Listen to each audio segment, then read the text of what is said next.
Seni əxyamə aparmaq dağdarda elimin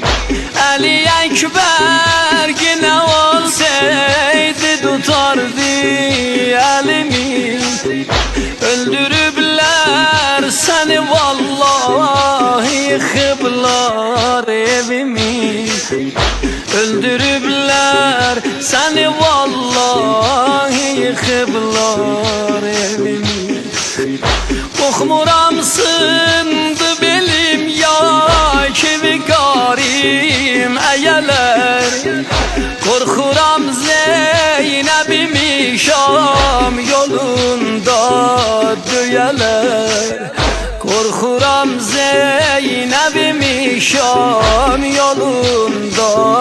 döyələr Ələmdar tut əlimdən sipahdar Tut əlimdən yaralı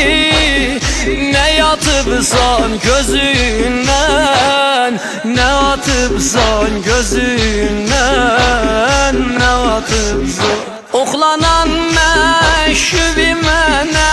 əldən alıb saxlayaram Görsədib Zeynəbimə yarələri bağlayaram Qardaşım vay çəkib hər an ucadan ağlayaram Qardaşım vay çəkib hər an ucadan ağlayaram Ələmdar tut əlimdən sipahdar Tut əlimdən yaralı Ne yatıbsan gözündən Ne atıbsan gözündən Ne atıbsan Sen gedəndən bir rubab oğlun alıp sinesine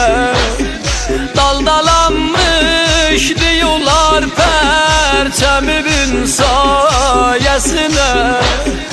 Kolları bağlı giderler Daxı Şam ölkesine Kolları bağlı giderler Daxı Şam ölkesine Tellin üstünde yıkılsam Elimi kim tutacak Giderem ger atabilsem Gedem inşallah Kesti herkes kolu ya gözü ve ok vurdu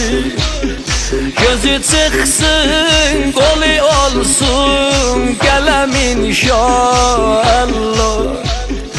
Yarevi bağlamağa fırsatım olmadı benim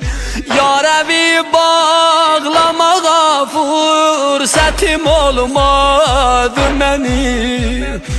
Eybi yok yarevi bağlar nenem inşallah